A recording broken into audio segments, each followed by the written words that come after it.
continuando Cidadanias Mutiladas, de Newton Santos. Por um lado, esse esboço de moralidade internacional que se desdenham, e este discurso mesmo da moralidade interna, quem sabe um dia permitirão tornar positivos alguns efeitos de campanhas e movimentos hoje isolados. Mas o que recentemente vem sendo produzido a pretexto de tratar da problemática do negro no Brasil é a preletora de discursos ornamentais, que um dia poderá possibilitar uma tomada de posição, uma negociação mais adequada e sincera. Primeiro, é preciso deixar de lado discursos bobos e os discursos choramingos. Depois, precisamos nos despir das situações ornamentais, onde predomina a gesticulação ritual e vazia. Esses festejos que consagram apenas um dia, o melhor da hipocrisia nacional. Urge que passeamos aos verdadeiros projetos. Para isso, impõe aos negros tomar consciência de que não é suficiente conhecer seu próprio campo, mas é indispensável conhecer o campo do outro, ou ainda melhor, conhecer o campo comum em que vivem todos os brasileiros. A formação social nacional é esse campo comum para o conhecimento e a ação, que não podem deixar-se limitar pela chamada realidade negra.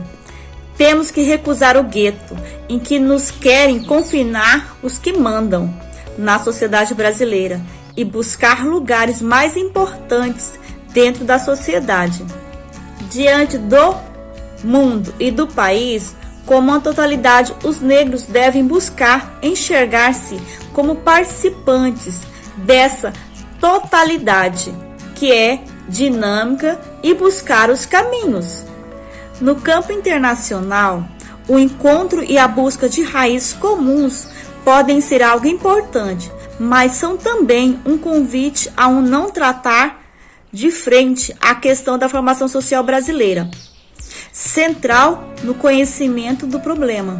Sem isso, não é a história americana, nem da Nigéria ou da África do Sul, que vão ajudar no encontro de soluções para os negros brasileiros. E a pretendida solidariedade internacional passa também por reclamar solidariedade nacional. Os tempos, porém, não parecem favoráveis. Vejam-se, por exemplo, os pobres debates sobre a reforma da Previdência, que claramente demonstra o despreparo dos políticos para os grandes debates nacionais e morais. O próprio discurso da oposição é um discurso do contra, mas usando os mesmos termos da chamada situação, onde o discurso dos princípios foi substituído pelo discurso dos recursos. Há que abandonar este discurso dos recursos e enfrentar o discurso dos princípios. A questão do negro também deve ser tratada de maneira digna. A produção de um novo discurso poderá permitir um novo plano de debate, e essa é a tarefa essencial dos movimentos negros. Isso supõe a tolerância com as práticas rurais. É evidente que o movimento negro tem de ser plural, porque deveria ser uno. A trança no cabelo ou o cabelo espichado não devem ser um dado que exclua ou separe. Que cada qual, como é, encontre o seu lugar nessa luta, participando pela forma que melhor lhe aprouver a vida pública. Como cada um tem o direito de adotar a estratégia possível que lhe pareça a melhor. Essa tolerância dentro do movimento negro é indispensável para que ele conheça uma outra etapa. Mas isso tem que ser feito mediante um discurso cientificamente elaborado, que não pode ser um discurso choramingas, nem um discurso de pura emoção. A organização também é indispensável, como um dado multiplicador das forças limitadas. Só assim será possível rever injustiças seculares, estruturais e cumulativas, mediante políticas compensatórias, que devem ser urgentemente implantadas nesse país, inclusive as medidas de discriminação positiva. Pedir aos negros que aceitem o discurso oficial e esperem tranquilos a evolução normal da sociedade é condená-los a esperar outro século. O país necessita com urgência de medidas positivamente discriminatórias, que são a única forma de refazer um balanço mais digno, revendo o balanço histórico.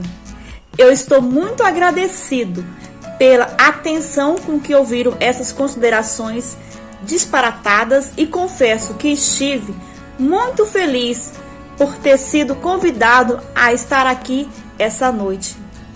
P. Em seu entender, qual deve ser o papel de um intelectual na luta contra o preconceito racial? O papel intelectual é a busca da verdade e a expressão dessa busca. Não basta encontrar a verdade, é preciso proclamá-la. Neste caso, o que seria normal que todo intelectual se alinhasse em todo tipo de luta para restaurar direitos, para afirmar igualdades. Seria normal que todo intelectual fosse contra o preconceito racial. A verdade é que isso não se dá. E não se dá em parte porque, no caso brasileiro, os intelectuais estão cada vez mais omissos e uma boa parte prefere aliança com o establishment, ou seja, com a elite, econômica do nosso país. Mas, especificamente, o intelectual deveria participar da luta contra o preconceito racial, não apenas como uma profissão de fé, um discurso de adesão, mas pela proposta de interpretação da sociedade brasileira como um todo. Acho que é a única forma pela qual o preconceito racial pode ser eficazmente combatido, ultrapassando o limiar da emoção e passando para a produção de um discurso coerente que possa ser a base de um discurso político. As pessoas preparadas para produzir um tal discurso são as que a gente chama habitualmente de intelectuais. P. O senhor poderia explicar as principais diferenças entre uma democracia de mercado e uma democracia de participação? Eu não vou falar de democracia de participação, porque seria um quesito enorme. A participação, como ela é mencionada e como é feita, não significa democracia. Estou me referindo mais à democracia genuína, isto é, um regime político que assegure, através da liberdade da igualdade e da igualdade à liberdade, uma ampliação crescente de todos os tipos de direito. O centro dessa democracia é o homem na plenitude. Isso sugere a criação de um sistema político onde a colaboração seja fundada nessas qualidades essenciais de cada um.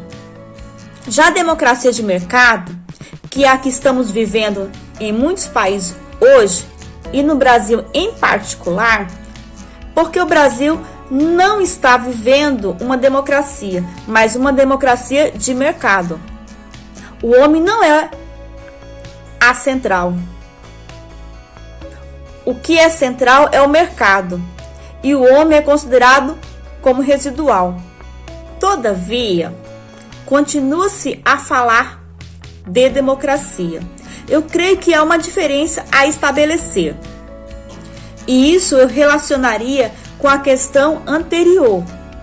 Como o intelectual se comporta ou deve se comportar dentro de uma democracia de mercado, na luta contra o preconceito social. Porque a democracia de mercado agrava todos os tipos de preconceitos. Ela passa a dar preeminência não aos valores, mas aos recursos. P.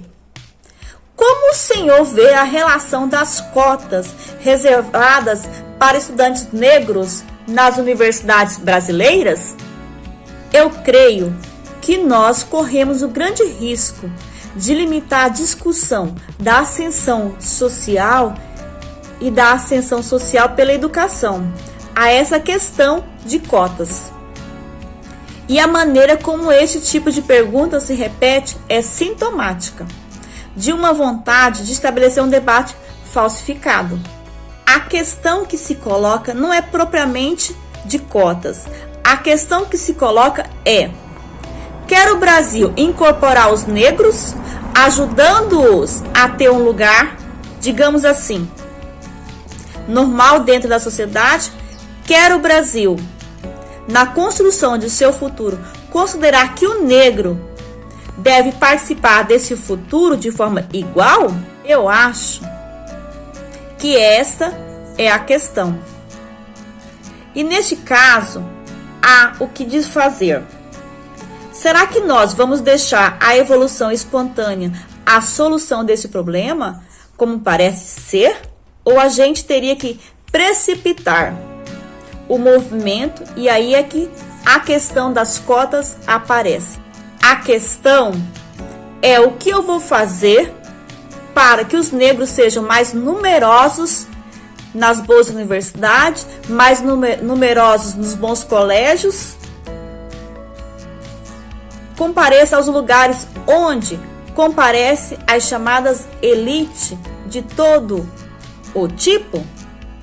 Essa é a questão central e não o inverso.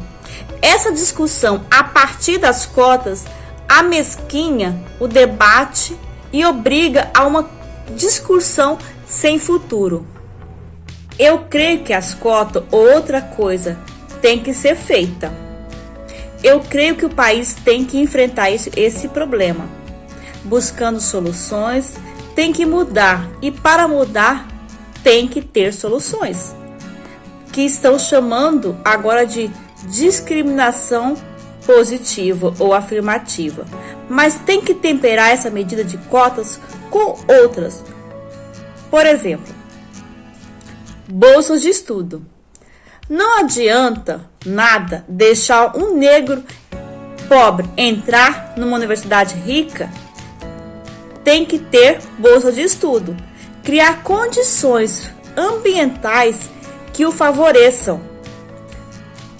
Então, me parece que essa discussão tem que ser remetida aos negros. E para finalizar, P. O senhor aceitaria o convite para participar da luta das entidades negras que se organizam para combater o racismo? Cada vez que sou convidado, eu trato de comparecer. O que acontece é que eu me preparei para ser um intelectual. Acredito ser um. E eu vejo uma grande dificuldade entre ser um intelectual e ser militante.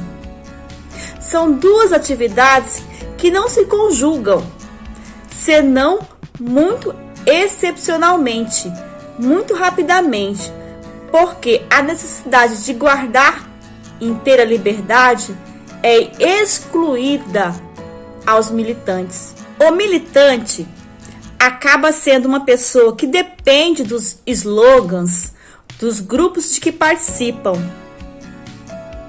No movimento negro, eu creio que deve haver lugar para diversas formas de expressão. E uma forma de expressão que eu não escolhi e penso que não vou escolher é de participar de grupos e de tendências ou de facções. O que eu quero é poder refletir sobre a questão, porque minha vida foi sempre um investimento quanto à possibilidade de reflexão e com isso permitir que se avance na produção de um discurso diferente. Porque o discurso dos movimentos negros, em boa parte, é um discurso que, não sendo cientificamente elaborado, não tem eficácia política que deveria ter. Não tem. Finalizando. Cidadania Mutiladas, de Nilton Santos.